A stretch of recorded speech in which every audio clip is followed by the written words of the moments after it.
Don't look now, but the Cubs have now won 3 out of 4 series, topped off by an 8-2 win against the Minnesota Twins yesterday. Javier Assad pitched, the offense poured in some runs, and the Cubs are victorious on yet another series. Where do they go from here, besides to the south side of Chicago to take on the worst team in baseball? Is a run on the way? We're going to talk about that and more in this edition of the Cubs Baseball Channel. Make sure to like and subscribe. Get in that comment section. Let us know how you're feeling about this team as they get ready to take on the Southsiders. Here is your invitation to our show.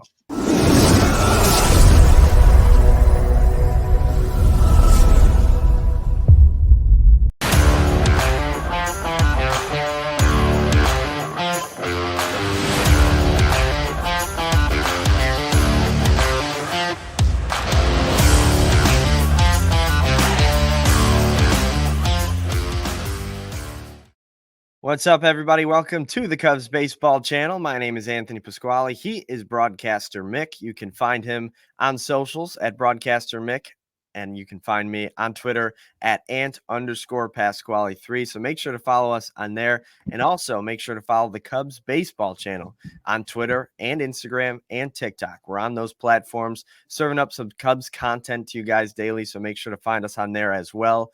But Mick, we got a series win to talk about. The Cubs beat the Twins today, 8-2. I got some thoughts on the game, but I want you to go first after the Cubs win the last 2 games of the series to take the series from Minnesota. Bullpen's starting to find itself, right? Jorge Lopez, who was the guy that, the Mets ran out of town, Cubs picked him up. He's good, man. I mean, he just comes in and he's got so much movement on his pitches, and Porter Hodge, and how about Tyson Miller, who's helped out a lot. One today, but he's been solid for the Cubs. And I don't know what it is about Javier Assad, because even when he doesn't have his best stuff, and I don't think he's been sharp since he's come back from the IL, he just fights his butt off, man. He just fights his butt off. And even though he hasn't been able to pitch 5, 6, 7 innings, he doesn't, it always feels like he's about to get beaten up, and he just doesn't, but the bullpen was great. Pitching 5 innings and not allowing any runs and only 3 hits. But even though Assad wasn't another outing like last time, I think the guy's toughing it out. I have a lot of respect for him. Yeah, absolutely. You kind of hit the nail on the head of the 2 things that I was going to get into. The Cubs bullpen was excellent, and Assad just hasn't quite looked the same. He's made 5 starts since coming off the injured list.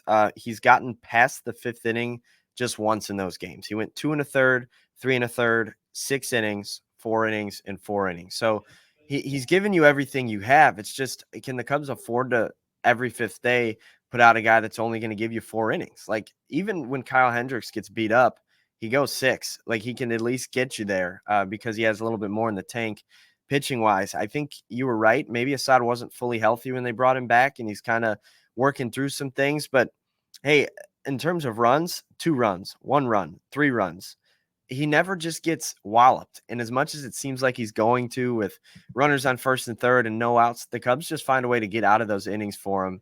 And he limits the damage. I know a lot of people would probably prefer him in the bullpen. And if the Cubs had a better option, like if Jordan Wicks was healthy, I'm sure Assad would be in that bullpen. But he's the best the Cubs have right now. And the Cubs keep on staying in games that he pitches. And I think there's a testament to that. And you mentioned the bullpen, they were great. You talked about Tyson Miller. He didn't get to pitch today, but he was awesome.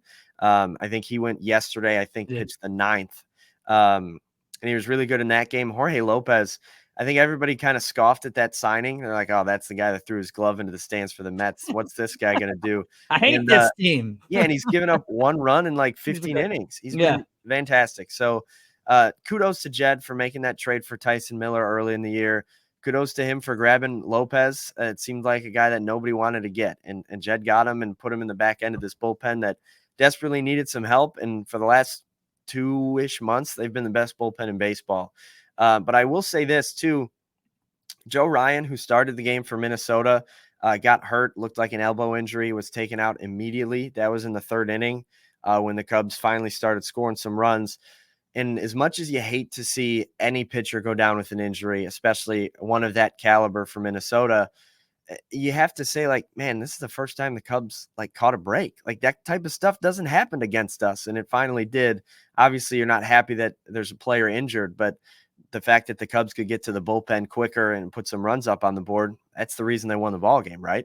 And I was watching that too, and I was thinking, hey, are we going to be able to take advantage of this? And the problem that I have with this team is I think that the offense is inconsistent. I mean, Mhm. one day they'll score 8 runs, and then the next day, they can't do anything. They can't get anybody on base. And that they have to be more consistent, like they were in April when it comes to scoring every night to give you a chance to win. And at this point, you're still 3 games under 500. You got to get back to 500 to really have a chance. So it was good to see them kind of being patient and not getting themselves out and scoring some runs. I mean, they were taking the walks, forcing in runs, and then all of a sudden, all the wild pitches and everything else, you turn around and the game changed with that injury, and they took advantage of it. The other thing too is watching Pete Crow-Armstrong steal bases, 23 of 23 right now. Just get on base, Pete. Doesn't matter how you do it. Step into balls and let them hit you and then steal, whatever. Yeah. But yeah, I thought that was a big turning point in the game. Yeah, without a doubt. The offense got started with Michael Busch. He hit a home run in the bottom of the first inning to tie things at 1 apiece. And then Ian Happ homered later on in the ball game, a 2-run shot. I think that's Happ's 18th on the year. So he's definitely got some slug this season. But you mentioned it with Pete Armstrong, but he wasn't the only one. The Cubs took 5 walks, so they got on base the old-fashioned way quite a bit. They were 3 for 8 with runners in scoring position. And they had 4 stolen bases. You mentioned PCAs. Nico Horner had one. Mike Talkman had one. Ian Happ had one. Dansby Swanson had one. So you get on base. You keep the runners moving. All different types of people had RBIs. We mentioned Busch and Happ's homers. Suzuki knocked in a run. Paredes knocked in a run. Dansby, Bethancourt, who has been sensational since they brought him up from the My new minors. favorite Cub. Yeah, it seems like every time he plays, the Cubs win. So Yeah. got to give him some credit. He was 2 for 3 with an RBI double, also took a walk. So the Cubs are, getting contributions from all over this lineup, and it's turning into wins in the win column. But like you mentioned, you're still 3 games under. So it's obviously you're not there yet. You still have some work to do, but got an off day tomorrow, off day on Sunday. So you're going to be well rested to take on the White Sox for 2 over the weekend. You got to take advantage of these games. I know they finally won yesterday, so congratulations to them. They are not going to have the longest losing streak of all time, but you're going to have to Well, the take advantage. season's not over yet. I mean, they can True. still lose another 23 in a row and become the all-time worst team ever. Yeah, I guess that certainly still potentially could be in the cards, but we When know you're in they're the going to. Well, you're in the same category as like the Louisville Colonels and the Cleveland Spiders. You suck. Yeah, I saw Bean Eaters. I didn't even know that was a team. I didn't even know it was a team. But they're going to give the Cubs everything they have. So the Cubs have to be able to take that punch and deliver a few more back and come away with wins. But it's starting to look like the baseball team is going in the right direction. Yeah, I feel like that too. I mean, it's frustrating because they'll do this, and then all of a sudden they face mediocre to good pitching, and there's just too many bad at bats, uncompetitive at bats. For this team to make a run, they got to win games, and the only way they're going to win games is they're going to have to beat the best and the worst that teams have to throw out there. And doing that means to be more consistent at the plate. Starting pitching has been the strength of this team. Now you can't blame it on the bullpen anymore because the bullpen's starting to get the job done. And the less that you've got to throw, Hector Heart Attack Neris out there, and you can use some of these other guys in those spots. Merriweather's getting closer and closer to being dominant again. I feel like that things are coming together, but I'm not ready to say, hey, we're there yet. I mean, this is still a team that's 3 games under 500, but showing some signs of life. And I don't think they look like a dead fish anymore. Yeah, and I think that's the most important thing just on a day-to-day basis is that you're finally starting to enjoy watching this ball club. It's not the same game over and over again. It still looks bleak for the playoffs, 7.6% chance to just make the playoffs and a 3.7% chance to win the division.